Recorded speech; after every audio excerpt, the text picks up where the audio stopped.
Good afternoon, everybody. It's 5 o'clock on Tuesday, which means it's time for math. My name is Jeremy Jasper with KathleenJasper.com. And for the next hour, we're going to do all things math for your teacher certification exams. So another Tuesday has come and we are ready to go with 10 more problems.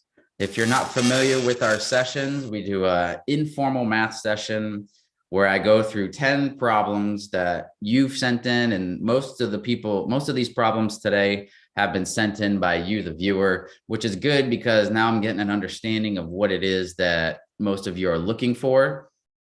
And again, that can change next week because I'll have more people send in more problems as the week goes on, and that's perfect. That's exactly what I want. So go ahead, send me your problems. I'll let you know at the end of the session. But it's, KathleenJasper.com, info@KathleenJasper.com. And that's where all your questions will get answered. So we're going to just go ahead and get right into it here.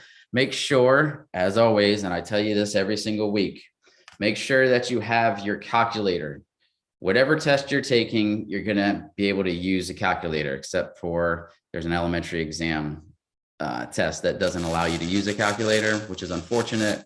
Whatever. Make sure you have the correct calculator that you're able to use for your test and know how to use that. That should be part of your test prep also, because if you don't know how to use the calculator that's given to you, that's going to be an issue. And stop using your phone. Your phone is not a calculator to study with, okay? Because when you get into that test center, you are not going to be able to use that phone. Therefore, it's not going to go well for you.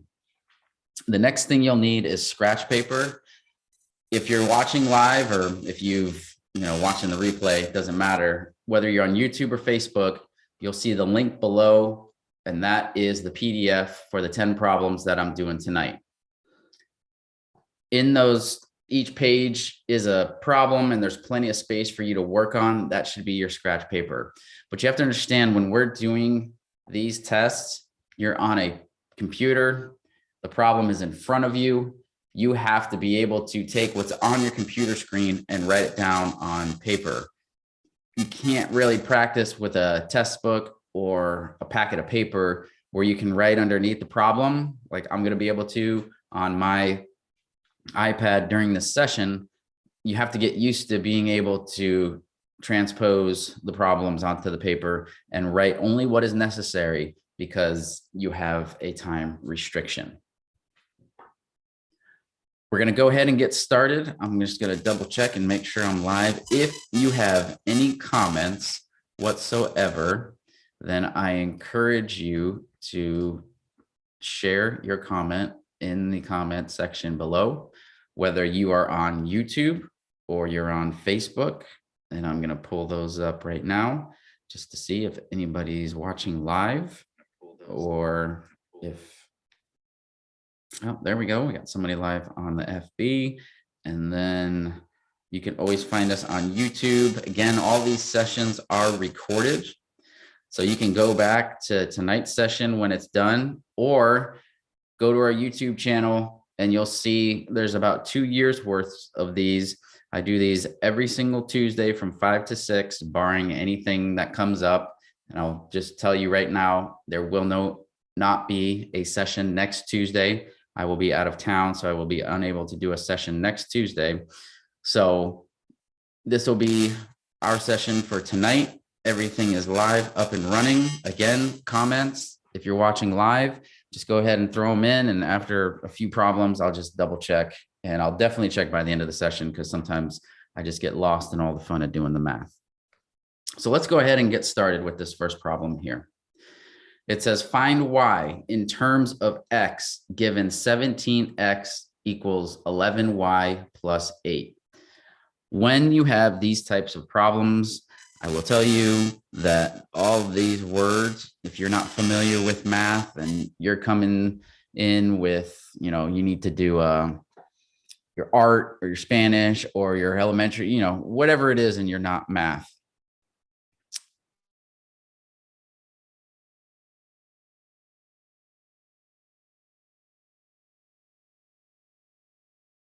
Tip and trick that I can with these problems, because you have to understand when you're taking these standardized tests that the problems are written specifically. You have answer choices that you're able to use, and you don't necessarily have to solve every math problem step by step.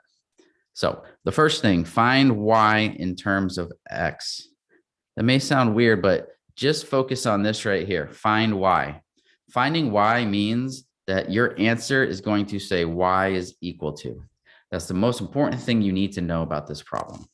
Because when you say in terms of x, well, I see a y and I see an x, and in terms of, and what would that mean? And I remember it from a long time ago, but I haven't seen math in a long time.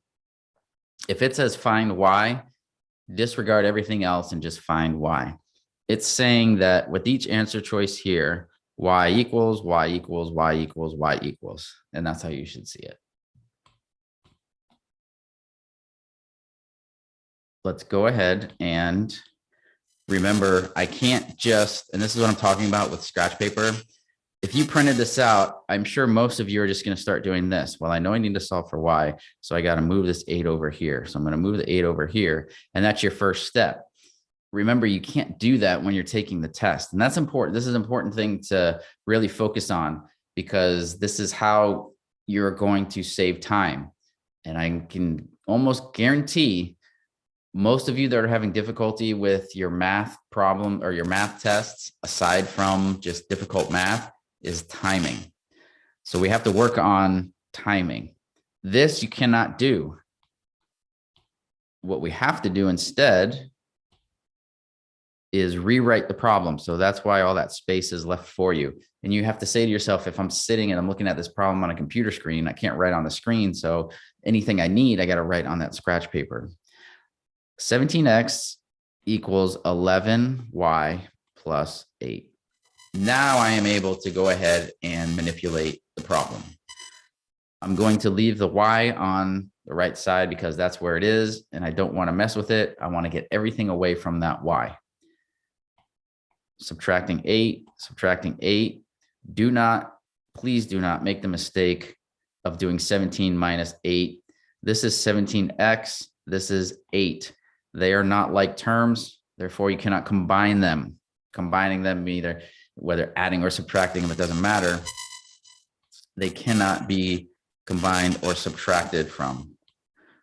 This just becomes 17x minus 8. 8 cancels out, equals 11y.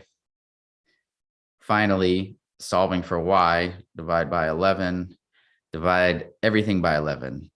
Now, I don't like doing this specifically, but the way that the answer choices are, if I just divide by 11 here, I've got my y. Now take this and make sense of it, because it doesn't look exactly like the answer choices. What we're going to do is just look at, I've got 17x minus 8 at the top, 17x minus 8 divided by 11. Okay, makes sense. Answer choice A says 17x minus 8. That's good. And then divided by 11. Well, this divided by 11 is really this right here. So A is going to be our answer, because that's what we came out with. Just to double check, 17x plus 8 divided by 11. Remember your order of operations, because that's going to screw some people up as well. We're not too familiar with our order of operations, or we haven't been using them or seen them in a while. That's what's going to get you on these types of tests if you're not real secure in your math, because you are supposed to do 8 divided by 11 first, then you add the 17x. So that's not going to work in this case. This is 17x divided by 11 first, and then minus 8. That doesn't work either. And then 17x minus, not even close. So A is the correct answer there. Some of these I know, and just bear with me, these are 10 problems. These are 10 kind of problems that are from all different areas of math. A lot of them range from really elementary up to like a middle school math. I never really include any hard ones unless they are submitted to me. So anything like high school level math and the upper level maths. But if you do need those, send them to me, and usually I can get back to you one-on-one on those. But I do like to show those every now and then, because even if you're doing like an elementary math and I do a middle school math, like I'll do a harder problem in here later on, it's good for you to just watch how the math is done, because most of it is knowing your fundamentals. And if you don't have good fundamentals in your math, that's another thing that will hinder you while you take this exam. So just, okay, this problem right here, a lot of you may not see this type of problem, but again, just helping you with different types of concepts. So these are radicals or roots. And this says -2 square root 45 minus 3 square roots of 20 minus 2 square roots of 6. So you look at yourself and you say, okay, what am I supposed to do with this? When we deal with radicals, because this was a specific question sent in, when we deal with radicals, you got to think of them like variables. You can only combine like terms. So these would be like our variables. Square root of 45s only go with square root of 45s. Square root of 20 is with 20, and 6 is with 6. Make sense? These do not look like they're exactly the same. Something that may be the same, well, something that's similar are fractions. Fractions can be simplified.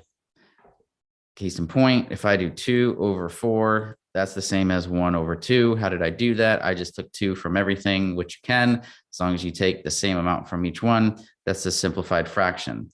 Well, the same concept is going to apply for this. And the easiest way I can do this is just to kind of show you what's going on here. The first thing I do when I need to simplify a radical, if I can't remember my perfect squares, and if it's been a while, and this is a good trick for you to use on your test, because you have the scratch paper, I go 1, 2, 3, 4, 5, 6, 7, 8, 9, 10. 1 through 10. Everybody knows how to count 1 through 10. The next thing I do is square each number. So we usually don't use 1, but it's just, I just put it there. So 2 times 2, 4. 3 times 3, 9, 16, 25, 36, 49, 64, 81, 100. Those are your perfect squares from 1 to 10. Whereas if I have this as x and then this is x squared, okay? We can simplify radicals. So I'm going to take this -2 square root 45. Let me write that a little cleaner. As you all know, the first couple of problems, my penmanship is a little rough. This 45 is important. What you have to do with this 45 is say to yourself, okay, is there a perfect square factor? What's a factor? A factor is a number multiplied by another number to create what number that we need. I know that's a lot of number jumble, but we take this 45. What two numbers can we multiply to get 45? Those two numbers are called factors. In this case, I need perfect square factors. These are perfect square factors. Why are they perfect square factors? Because if I take the square root of 4, I get a whole number being 2. For 45, we want to find the largest perfect square factor. In this case, we see we got 49 here. 49 is more than 45, so I know it's definitely not going to divide into it in a whole number. So we start with 36. So now you start saying to yourself, can you do 45 divided by 36 and get a whole number? And no, you cannot. It's too big. Can you do 45 divided by 20? No. 45 divided by 16? No. 45 divided by 9? Yes, you can. Because 9 times 5 is 45. So what happens is this radical now becomes 9. I always write the perfect square first. This is square root of 9 times square root of 5. Because even though they have square roots, you can still multiply them because they're under the radical. And 9 times 5 equals 45. So you see how I've broken this down. I take this -2. So -2 square roots of 45 can be further simplified into -2 square root of 9 times square root of 5. reason why I want the largest perfect square factor is because I can now do square root of 9, right? Square root of 9 is going to give me 3. I wish I would have not drawn that like this. Okay. Let me do it up here just so you can see it. 2 square root 9 square root 5. It's because I like it when everything kind of falls nicely on top of each other. Square root of 9 is 3. So I've got my -2. Square root of 9 is 3. It doesn't just kind of hang out. What happens is it comes out and it's over here, right? So I'll get rid of the radical because square root of 9 is 3. And because these numbers are next to each other, now they will multiply themselves. And then this square root of 5, you cannot do the square root of 5 and get a nice whole number. You can do square root of 5. You get something crazy like 2 point something something forever. It's an irrational number. So that's why we leave it in the radical. The next thing we do is do -2 times 3, and we get -6, and we keep the square root of 5. Okay? That's how you simplify radicals. Learn your perfect squares and your perfect square factors. That's this 1 through 10. If you don't remember it and you get it on the test and you just can't think of it, if you can remember writing 1 through 10 and then squaring each number, hopefully that'll jog your memory and therefore will help you get the right answer. Okay, so what I want to do now is, I know that the -2 square roots of 45 is actually -6 square roots of 5. So I'm just going to hold that there, and we're going to do the next ones to see if we can get anything out of them. The next one is, and I'll write it up here, -3, and I take that negative in front of it, even though it says minus, it's just easier. Take the sign with the number. -3 square root of 20. I look at my perfect squares. 25 is too big, so I'm going to start at 16. Can I do 20 divided by 16 and get a number? No, I can't get a whole number. How about 20 divided by 9? Nope. How about 20 divided by 4? Sure can. So now this becomes -3 square roots of 4. Take my perfect square factor first, and then square roots of 5. 4 times 5 is 20. Do the square root of 2 because the square root of 2 is able to be done. And it comes out as 2. Well, if it comes out, that means we need to multiply it. Anything that comes out always gets multiplied by whatever number is outside. And then square root of 5, nothing can be done with it. Therefore, this is -6 square roots 5. Okay. So that's good.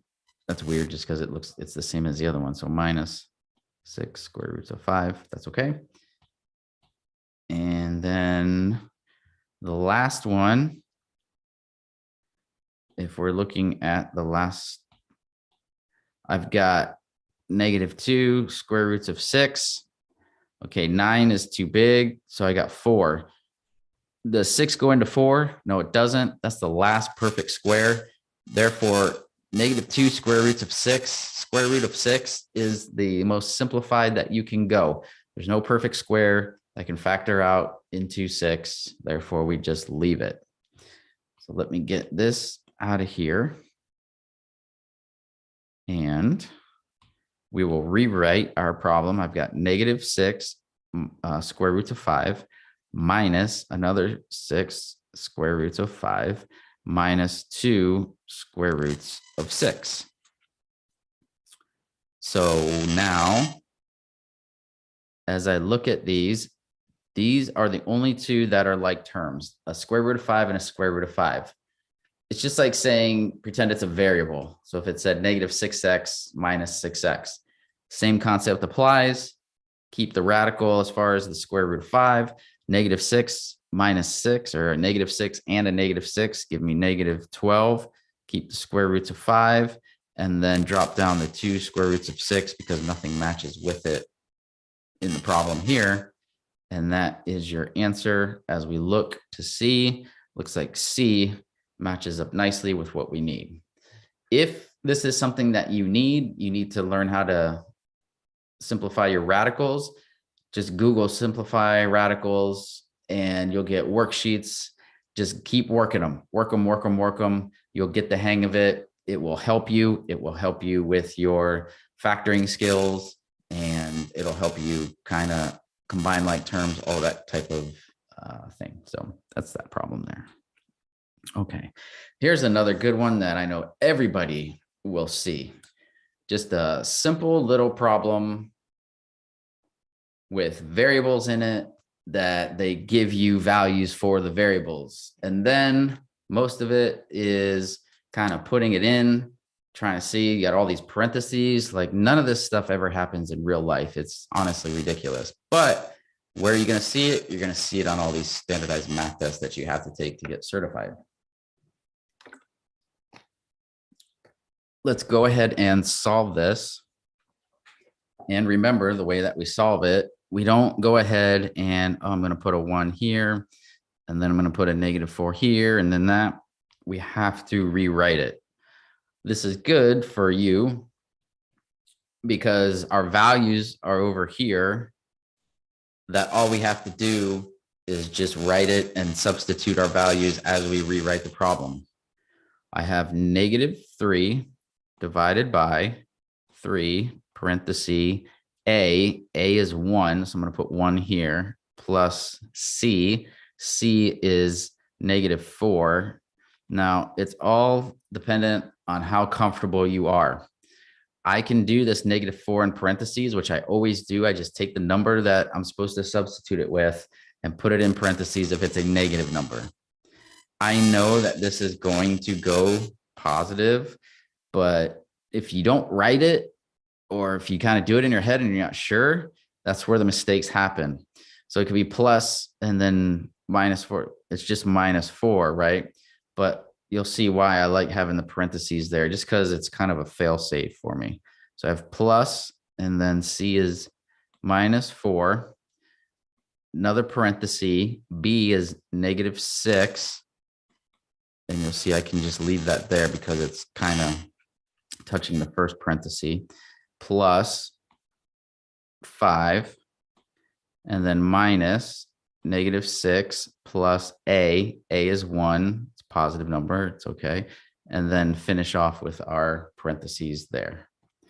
Let me do that just to make sure you don't think that's a 1. So parentheses there. Now we just start breaking everything down. Order of operations says we got to do parentheses first. When we do parentheses first, we work the innermost parentheses first. So I'm going to work with these first and these first. We'll do, and again, I'm just going to keep doing this down. You do this at your own pace, at your own, whatever is comfortable to you. And I say that because a lot of people can do most of this stuff in their head and just bring it down and you're good to go. I'm just going to go step by step so you can see where my thinking is. I'm going to start with this -6 plus 5. So -6 plus 5 gives me -1, just like that. And then I still have the -4 plus 1, and then minus, and then see I have -6 plus 1. Well, that's going to come out as a -5, and then parenthesis, and then 3 on the outside divided by -3. Reason why I'm doing this, stepping it out, is so I don't get lost, because you can get lost in these types of problems. The more of these you do, the more comfortable you can be in kind of, I would do everything in this parentheses first, get a number, and then go from there and finish in like 2 or 3 steps. This one's going to be more steps just because I'm showing you how my mind is kind of working here. The next thing I want to do is just start again cleaning things up. I have this -4 and this -1, and you see how I put it in the parentheses. So it's going to help me, because if I've got this positive out here and negative, it may get confusing to you. Maybe not, but -4, -1 give me a +4, and then 1 plus, and then negative and a negative give me a +5. which is that right there, right? Negative and negative. Give me the positive. Parenthesis, 3 on the outside, -3. Now I can do everything inside the parenthesis. 1 and 4 is 5, 5 and 5 is 10. I have 10 in parenthesis, 3, and then -3. Now I have to tell you, at this point right here, you can go one of two ways. And this is where your knowledge of order of operations comes into play. I'm going to be completely honest with you. When I practice this problem, because I work out all the problems beforehand, when I did this problem, I got it wrong. Because what I did was I was just going so fast, I went through it. I did 3 times 10 is 30, and then this, and then this, and then I do -3 over 30. I get -1 over 10. Okay, that is the wrong answer. Some of you are probably saying, what? What? Okay, here's why. We have to remember the order of operations. At this point here, I've done everything in parentheses. Agree? So I did everything in parentheses, and I've got 10 in my parentheses. Now I'm left with division and multiplication. So which one do I do first? Well, when I do multiplication and division, if they're all on the same level, which they are right here, you work from left to right. You do it as if you're reading a book. This really says 3 times 10, right? So I need to work left to right because division and multiplication are on the same level. I do -3 divided by 3, which is equal to -1, and then times 10, which is equal to -10. -10 is the answer to this problem. So see, this is a good problem because I know that there's a spot in here. There's a couple spots in here that you could get lost in, but I just want to make sure you see that order of operations. And that's why I always do it like this. PEMDAS, PE, parentheses, exponents, and I always do multiplication and division on the same level and addition, subtraction on the same level. See how I put them on top of each other? And that's why. Parentheses here, exponents here. Multiplication and division, left to right. Addition, subtraction, left to right. I mean, that one doesn't matter, but just keep everything in that same mindset and you'll be just fine. Okay. All right. Excellent. Problem 4. The number 10 is raised to a power between 0 and 1. The answer has to be between which two numbers? Okay. So when we see these types of problems, it's not necessarily like a math problem where like in the last one, we had all these numbers and we just had to solve it. These are like the thinker problems.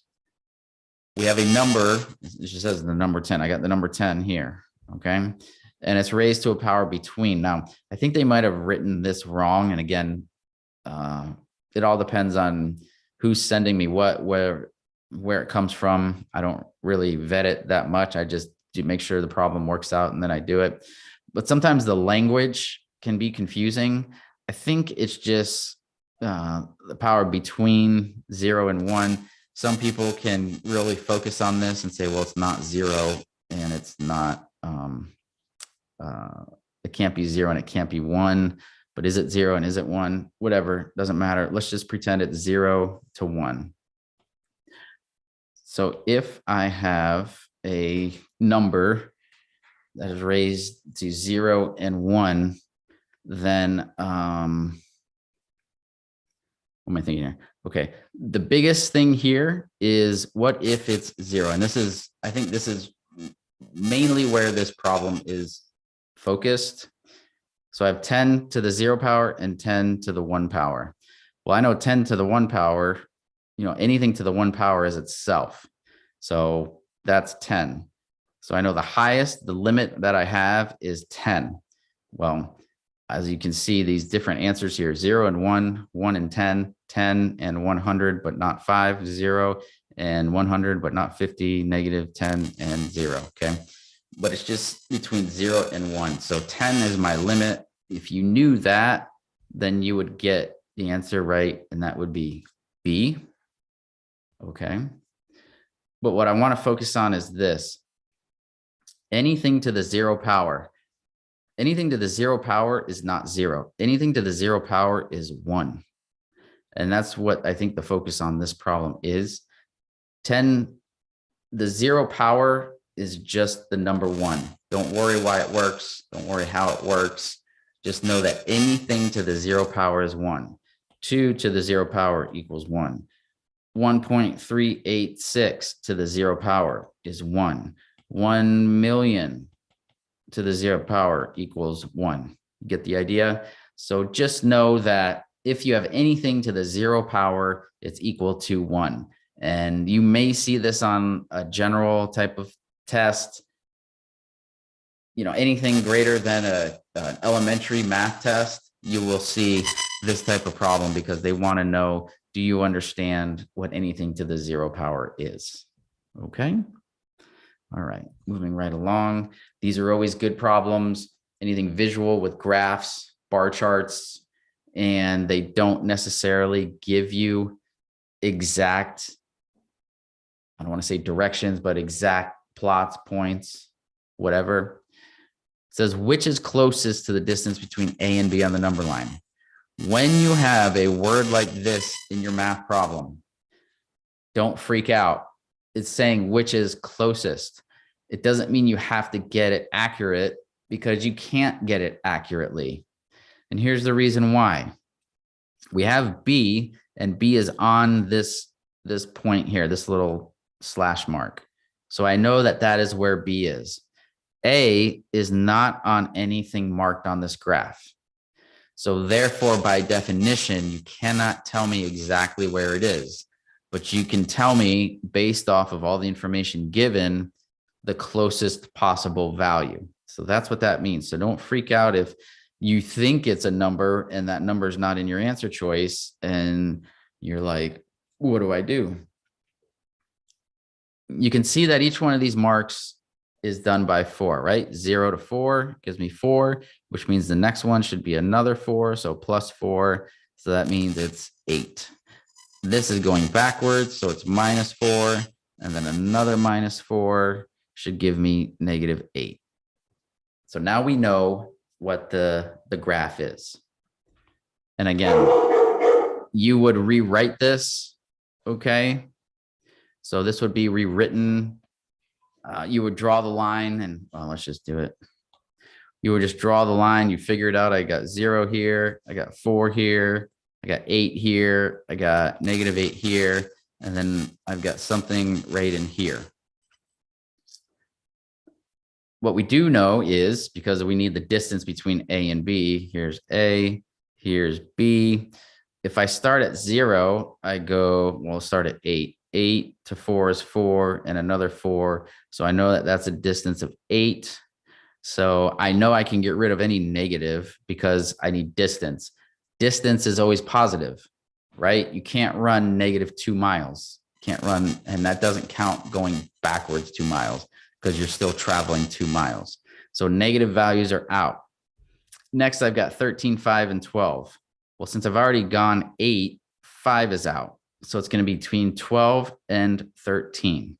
So how do I know which one to choose? Because it says closest. If you look the way that that A is, we can split this in half. And I know we can split it in half, and that doesn't look like half. But you understand, as you look at it, if I split this in half, that halfway mark would be, oh, you know what? I forgot a line. Sorry about that. Let's say that this was our 4.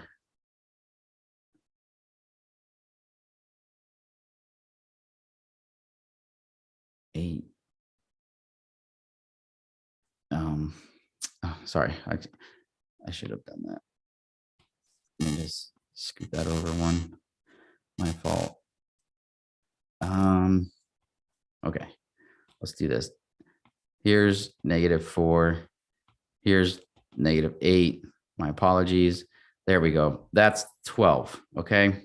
8. I should have done 12. Sorry.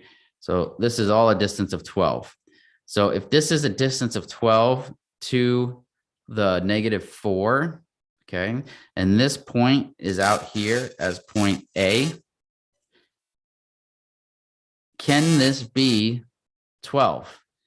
It cannot, because there's a distance from here to here, right? What is this distance? I don't know. You can't prove to me what that distance is, but what you can prove to me is that it's greater than 12, because 12 lands exactly on this mark here. And that's why 12 can't be the answer. The closest, which is what this key word is here, is 13. You know, if you looked at it, would you say, oh, it's 13 and a half, or it's 14 or something, right? You could, and technically it would be right because you don't have enough information to do that, but that's why it's asking for the closest. So be careful with answers that say closest or approximately, right? Because you're not going to get the exact answer. You're going to be like in the ballpark is what I call it. All right. Okay, that's 5. That's the halfway mark. Let me check. Anybody on FB has got anything for me?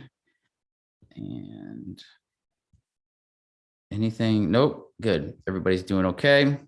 Again, if you need something, comment. Otherwise, we'll keep it moving. Okay, next one. If 7x plus 4 equals -19 plus 5x, then 2x minus 14 equals, all right, what do we have to do? Solve for x, take that value for x, and substitute it into this right here.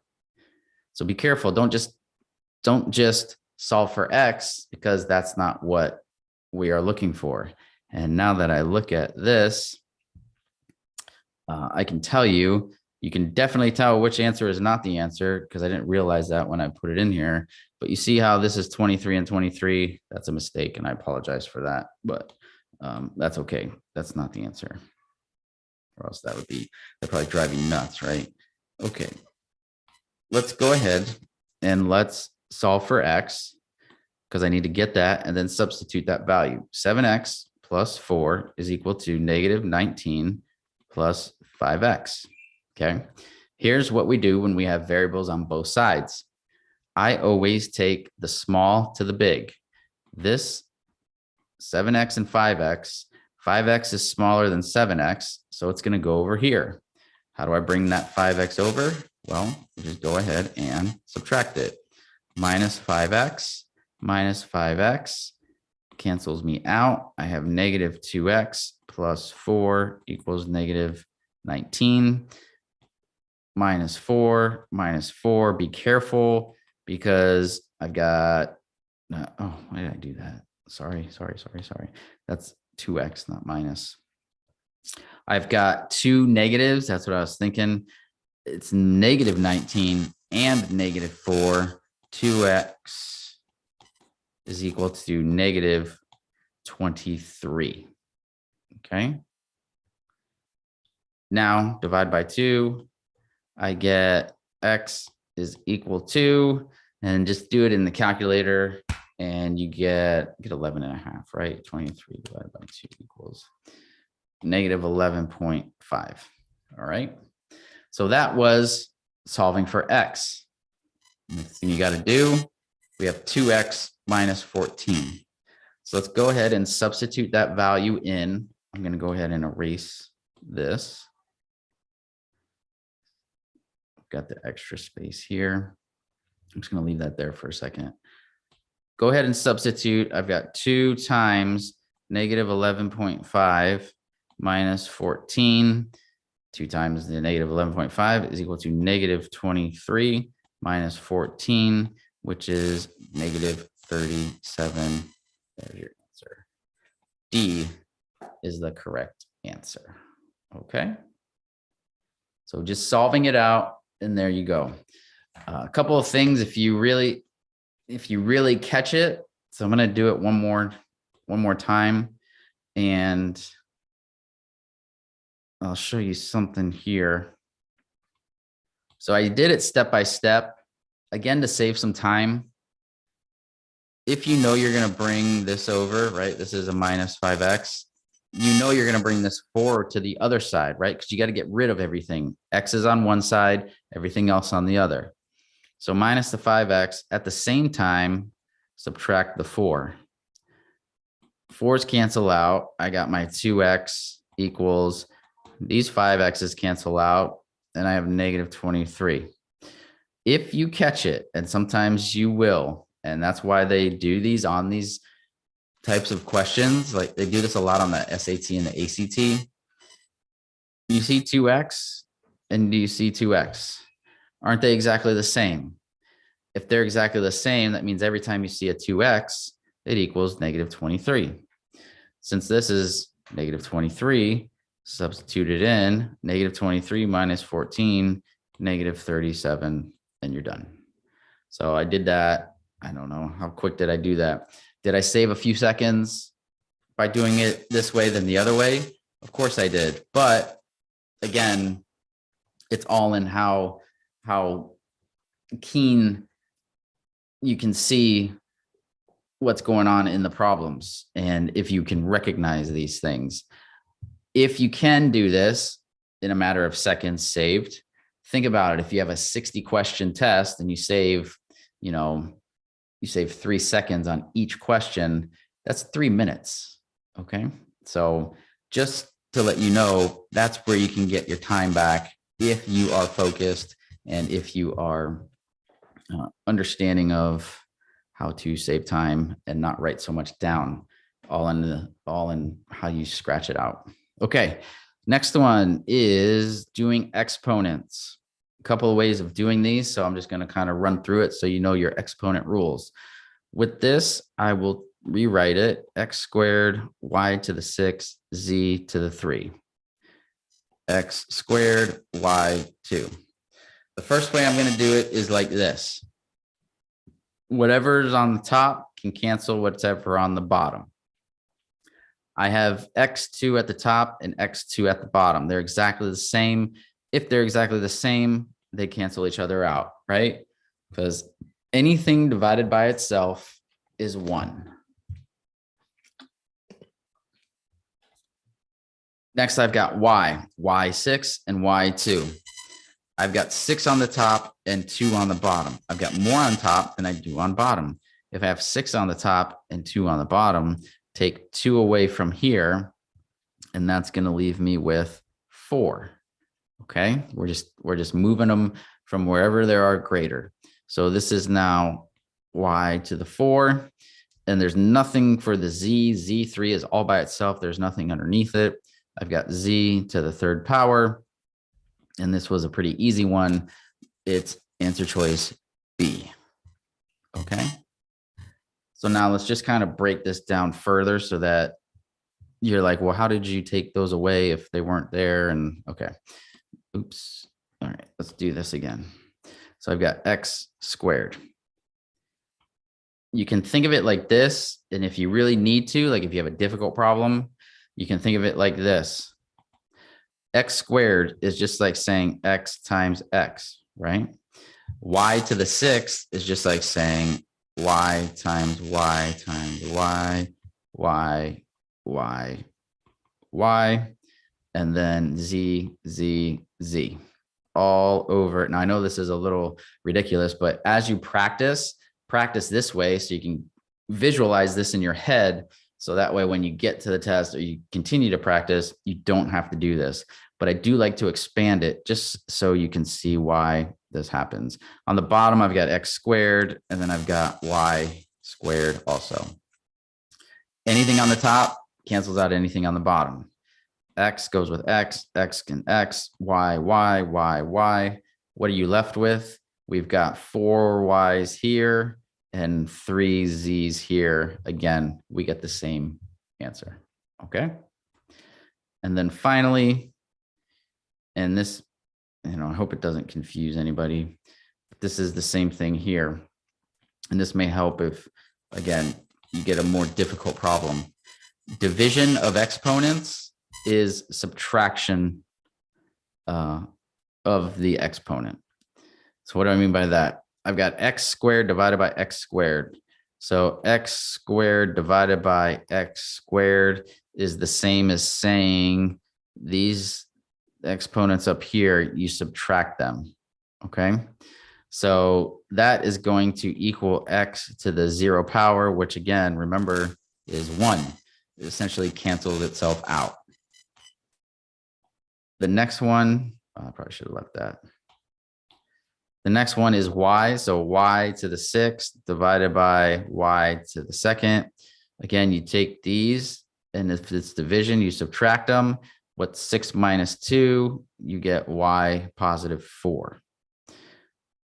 Here's the only thing about this. If this were switched around, okay, and this is for anybody that is dealing with exponents, if this were y2 minus y6, right, there were 2 on the top, 6 on the bottom, you would get y is negative 4. Well, what does that mean? When you have a negative exponent, that means it's on the bottom as a positive. And so that would be why the y's would be on the top or on the bottom. A negative exponent just tells you if it's underneath the bar, positive exponent, the top of the bar. Okay. All right. Those are your exponent rules. The other ones that you'll see, and this has nothing to do with this problem, but again, if I have x squared and I'm multiplying, as long as they are the same base, right? Because these are base x, and that's what I did with all these when I divided them. When you multiply, you add the exponents. So it's 2 plus 3, and that equals 5. So this is same base, x equals 5. We don't multiply. We don't do 2 times 3 is 6 and x to the 6th. This is x to the 5th power. Okay, that's my real quick exponent lesson for you. Okay. All right. Problem number 8, slope. Somebody asked about slope. I haven't done slope in a while. So here's the way that I do slope. The way that I do slope is like this. I do take your coordinates. In this case, I have 4 and 7. I'll put them like this, and 1 and 3. I take them and I stack them on top of each other. We know that it's always x comma y. So x is on the left, y is on the right. And then we want to subtract them. So I've just made a subtraction problem. I do 4 minus 1 and I get 3. That's an ugly 3. I get 3, and then 7 minus 3, which is 4. Now understand, this is not a new point. This is just 3 and 4. X is 3y. M is going to be, or M is the slope. Slope is always your y over x.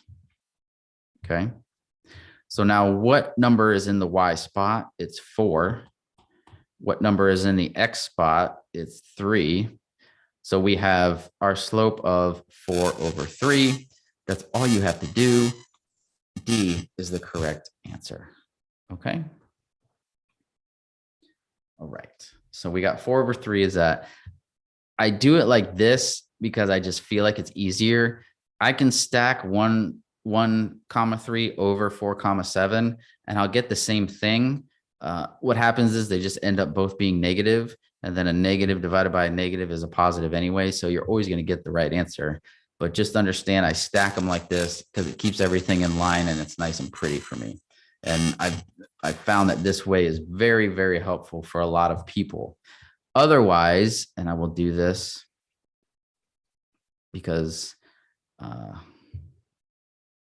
this is what you're probably used to. The slope formula is y2, oh goodness, y2 minus y1 over x2 minus x1. Looks familiar, right? I'm sure everybody's seen it. You may not remember it, you may not know what to do, but I'm sure you've seen or heard of it. So in this case, we have our points. Well, which point is which? And this is why I find this so, it's just time consuming and it can get confusing. So you got to take your points. In this case, it's 4, 7, 1, 3. Let's call this x1, which means this is x2, y1, which means this is y2, and then put it in the formula. I have 3 minus 7 right? Y2 minus Y1. And then, and I'm sorry, I put like Y squared there. I haven't written this one in a while because I never do.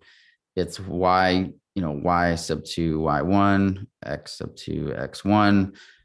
I've got 3 minus 7 over 1 minus 4. And you'll see how these turn out negative. I have negative 4 over negative 3, which is 4 over 3. I still get the same answer. If you like doing it that way, be my guest. It's all the same. Either way, we're going to get both answers correct. All right. And I will never push anything on you. You do what is most comfortable for you. The last thing I want is for you to do something brand new and your test is like tomorrow. And then all of a sudden you're confused in your head and you get to test time. And what happens is when you get in that little cubby and you're staring at that screen and it's go time, you start going back to whatever is natural to you and feels comfortable to you. So learning something new, and then you're not unsure of right before the test is a little sketchy. So just be careful of that. Okay. Next problem. A boy is mowing a rectangular lawn 40 feet long by 30 feet wide. He has cut all of it except for a rectangle that is 20 feet long and 15 feet wide. What fractional part of the lawn remains uncut? Okay. So if it's a fraction and we want the uncut, I want the uncut over the total. That's going to give us our fraction, right? So, or the percentage. You can call it the percentage. So my uncut is going to be 20 times 15 over, and I've got 40 over 30. All right. So then that's just going to end up being, I know that's 300. I don't know why I'm doing it. It's 300 all over 1200, right? Yeah, looks right. Okay. So then all we have to do is divide it. And we get, depends on how you do divide it, but if you did divide it and simplified it down, each zero cancels each other out. So it's 3 over 12. And then simplifying it further, 1 over 4A is your answer. Now, I know it looks weird because if you look at this, if you've got a 40-foot long yard and you do 20 of it, and then you got 30 feet and you did 15 of it, it looks like half. Okay. So don't be confused by it. Just do the math. It doesn't take long for you to, do a couple multiplication problems in your calculator.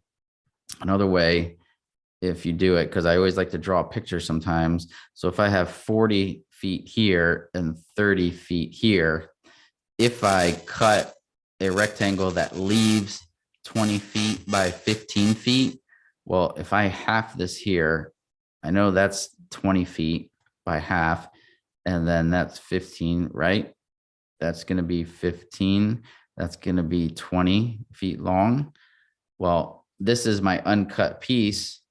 How many pieces do I have? I have 1, 2, 3 left over. So that's 1 out of a total of 4 or 1/4. Okay. Just I try and see these problems many different ways. That's one other way of doing it. You got 1 out of the 4 pieces left. Okay, the last one. It says the least common multiple of 20 and 12 is, so I wanted to bring this up just because I had some questions on least common multiple. Least common multiple is a number that shares both 20 and 12 as its factor. Okay. It doesn't necessarily mean you multiply, you can multiply 20 and 12 and get the number, but that's not necessarily their least common, multiple. If you're given multiple choice test, the easiest way to do this is to go ahead and understand least common multiple is going to start with the lowest number. Start with the lowest number that you have and just do process of elimination. In this case, it's going to be 30. So what this means is, can I do 20 divided by 30 and get a whole number, and do 12 divided by 30 and get a whole number? And no, you're not going to be able to. Okay. Oh, I think I did that wrong. I'm sorry. That's totally my bad. Sorry. It's the multiple. That means these are your factors. Totally have that backwards and I apologize. 30 over 20, 30 over 12. Does that equal me a whole number? It does not. Okay. So 30's out. Let's try 60. 60 over 20. Well, that works because that gives me 3. And then 60 over 12. What does that get me? Oh, look, that's 5. Are these whole numbers? They sure are. And so that means that 20 and 12 share a common multiple, and that multiple is 60. 60 is the correct answer. Does 120 work? Yeah, 120 works. If I did 120 over 20, I get 6, and 120 over 12, it's 10. Gives me 10. Yes, these work because they're whole numbers, but it's not the least common multiple. And that's what's important here. Okay. Finally, if we really want to bear down onto this, for some reason, and I know all of these are multiple choice tests, but for some reason, they ask it in a different way where it's not as easy to figure this out. The way you find your least common multiple is to do this. So do we remember factor trees? So factor trees are going to get us down to our prime numbers. So with 20, I'll do 2 and 10. I still keep my 2 because that's a prime number. And then 10 becomes 2 and 5. So the prime factorization of 20 is 2, 2, and 5. Next, we'll do 12. And I'll do 2 and 6. 2 is a prime number. 6 breaks down into 2 and 3. So I've got the prime factorization of 12. Because we want commonality, they both share two 2's. So I've got 2 2's here and 2 2's here. So 2 times 2 is going to work as my common multiple. And then this has a 5 and the other one does not. So I need to bring that down. And this has a 3 and the other one does not. So I have to bring that down. If they both had 5s, right, then I would just use 5 once and that's it. Or if they both had 5, 3, 4, right, you just take what is the common between them. Now we just do 2 times 2 is 4, 4 times 5 is 20, 20 times 3 is 60. That is the least common multiple. It's the prime factorization of your numbers. Okay. All right. That's it. That was problem 10, which means we are done. 11th slide is always the answer choices. Always make sure you have the answer choices so you can double check yourself. I see no comments on the YouTube.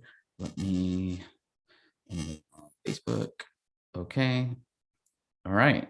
Thumbs up, but no comments. That's good. I hope everybody got something out of this. If you have any questions, any problems you'd like to send in, something's giving you difficulties, then go ahead and send it to me. Info at Kathleen. Hold on. Yeah, Angela, if you got a question, go ahead. I see you just wrote, I have a question. If you got one, yeah. If not, if you're talking about you need to send it, go ahead and send it to info. I am so bad at writing on this thing. At Kathleen with a K, Jasper. Oh my God. Let's see if I can do this. It's the way I can't put my hand on the glass or else it writes it up. Info at KathleenJasper.com. You get the idea. Info KathleenJasper.com. Send me screenshots, send me a question, type it out. Kind of, a lot of you see something, you're like, oh, I need help with fractions, or I need help with percentages or probability. That's fine too. Let me know what you want. It helps me help you because then when I do these problems for people that are watching that need those problems, there we go. That's what we're talking about. Okay. All right. So glad that you were with me this week. There is no, I don't want to write it, whatever. You'll get a message. It'll be put out because it's always put out the day of whether I'm doing my session or not. But there is no session next week. It's my daughter's 13th birthday. So we're going away and I won't be here for the Tuesday night. So we are going to skip a week. You have the week off. I'm sure all of you are getting ready to do finals anyways. So that's fine. Make sure you take care of that. Also, make sure that you are signing up for your certification exams. Get them done. Sign up for them in 2 weeks, 3 weeks, a month, so that you have a goal to force you to study. It's important that you get these done as soon as you can so that the school can hire you, they can keep you, they can re-sign your contract, they can do all the stuff so that you can be the teacher that you want to be. Okay. I appreciate you being here. Thank you for watching. I hope this helped you out. No session next Tuesday. Have a great 2 weeks and I will see you later. Have a good one, everybody. Take care.